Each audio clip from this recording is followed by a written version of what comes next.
Okay, so today we're going to talk about business letters, especially their format. We'll be writing one in groups in class next week, and you'll be doing a little take-home exam where you write a business letter and you also practice deciding whether to take the direct or indirect approach on a random situation that I give you to write about. So it might be helpful for you to open your book to page 100. There's a good example of a full block style business letter on page 100, and this is the most common style of business letter. It's the style that you would use to write a cover letter for a job interview, and if you do end up in a field where you're writing business letters, block style is the most commonly used because, as the title indicates, there are no indentations, so it has sort of a blocky look, and it just makes it the quickest style to write. So I'll just go through the parts of the business letter, and you can look at my slides, but maybe also follow along on page 100 in your book.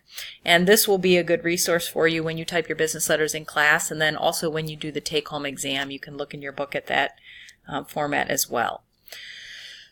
So the letter will begin with the heading. You might have your own letterhead. Your company might have letterhead, so that would constitute the heading. If you're not using letterhead, you would just begin by typing your full return address at the top of the page. Then you would, at 1 inch below the top margin of the page, type the date, and you would type it in the format that's indicated in your book by spelling the month and then giving the date, comma, and then the year. So you're not going to do 4/7/14, but you'll type out April 7th, 2014, or whatever the date is. I was using the date that was in the book. Then you will skip one space. Now your book, confusingly, makes it look like you're skipping 2 lines, but really it's just one double space. So I think that's where that number 2 comes from. So you'll have your you'll have Word set up to be completely single spaced, so that after that date line you're going to double space. So there will be one blank line there, and then you will begin what is called the inside address. That's also known as the recipient's address. So that's who you're sending it to, and that begins with the person's name, and then their job title, and then the company they work for, and then the street address of that company, and then the city, state, and zip code. After that, you're going to double space once, and again, your book makes it look like you're leaving 2 blank lines there, but really you're hitting enter twice to leave 1 blank line there, and then you will have the salutation. So you'll use the word dear, and then you will use either Mr. or Ms. So Ms. is the term that's used to show a sign of respect for women in the workplace. We don't use Miss or Mrs. anymore because those indicate whether the woman is married, and that really doesn't need to be indicated in the workplace, so we just use Mr. or Ms. And then one thing to remember is that a colon comes after the greeting.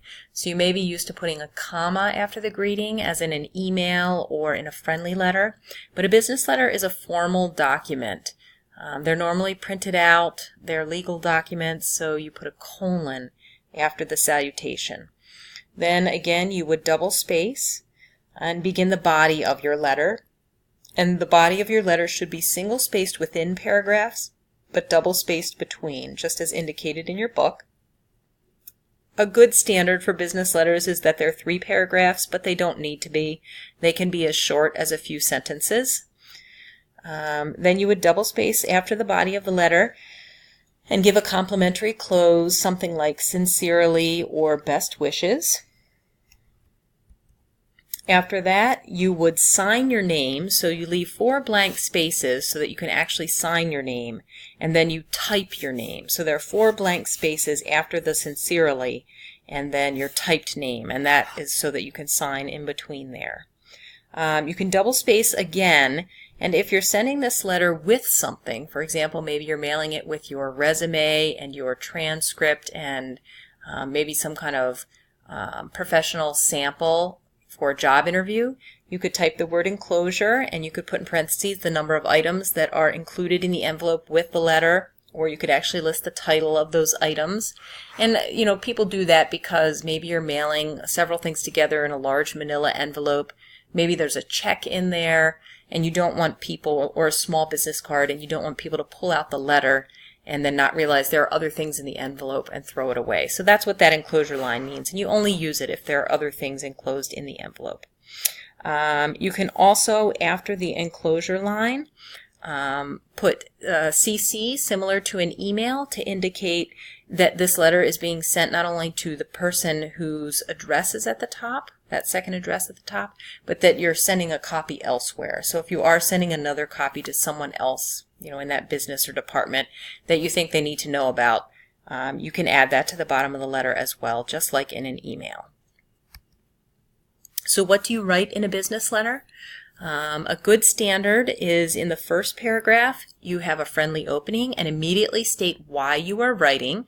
Of course, when you watch the other video on the direct or indirect approach, depending on how good or bad your news is, you might choose to take an indirect approach. But most of the time, you would immediately, in the first line of the business letter, state why you're writing. So the first paragraph is usually short and contains your purpose statement. The second paragraph is longer. This is where you're going to develop with factual support your purpose statement.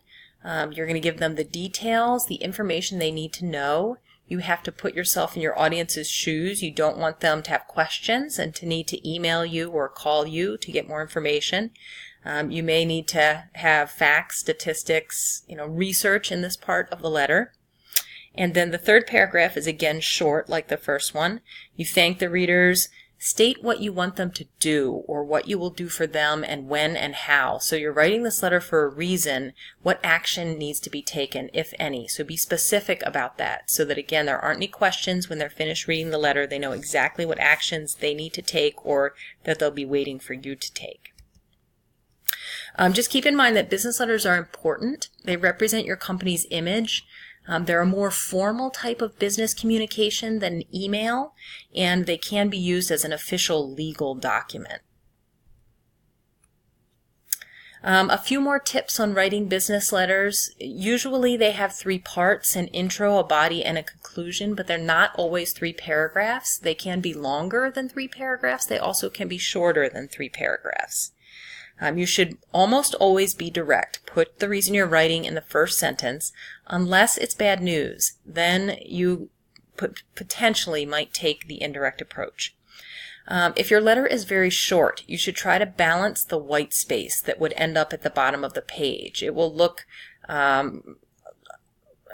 too informal and it just won't look aesthetically pleasing if you have a tiny letter at the top of the page and all this white space at the bottom of the page.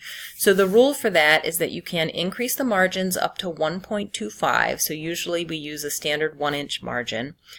You could increase the font to 12, if you were using 10, but never any larger than that. Or what's done most of the time is that you can add a few blank lines up to 10 after the date. So that would be the only place where you'd be increasing the space. You wouldn't be increasing the space between any of the other elements. So it would be after the date you could add up to 10 blank lines. Often now business letters are not printed out. They're sent as attachments or shared in some other way digitally. So you might have to sign them by scanning your signature and then cropping it and then just inserting it as a picture file over your typed name. But for it to be official, for it to be legal, you do need a signature. So if you were ever applying for a job, don't send your cover letter over email without your signature there. You have to have your signature on that letter. For our purposes in class, when we type the business letter in class and when you take the take-home exam, you can just choose a font that looks like handwriting. If you want to scan your signature, that's great. But otherwise, you can just choose a different font that looks like handwriting to sign the letter. For tone and style, we talked a little bit about tone when we were discussing emails in class this week. So you want to use the you attitude in your business letter. You want to think about what the reader needs to know. You want the reader to have a positive image of you. You want to convey respect for them. So you want to look back over your words and sentences and make sure that your letter, even if it's delivering bad news, shows concern for their point of view. You want to be polite and natural versus pompous or bureaucratic. So your book lists several pairs of words. These are just a few of them. Instead of saying aforementioned, a word that isn't really used anymore, just say previously mentioned. Instead of saying I am in receipt of, which sounds very kind of stuffy and formal and it's very wordy, just say I have received. So our business tone of today is polite and casual, clear and concise. Instead of saying attached herewith, just say enclosed. Instead of pursuant, you could say concerning, henceforth, going forward. Instead of endeavor, just say try. So the point here is, even though a business letter is considered formal, you don't want to use language that's stuffy or conveys the tone of a business style of decades ago. Okay, and that's it. So to sum up, business letters do have a strict format. The block style business letter is the one that's most commonly used. You probably will write a business letter one day as a cover letter when applying for a job. Not all jobs require them, but many do. And you might write business letters in the workplace.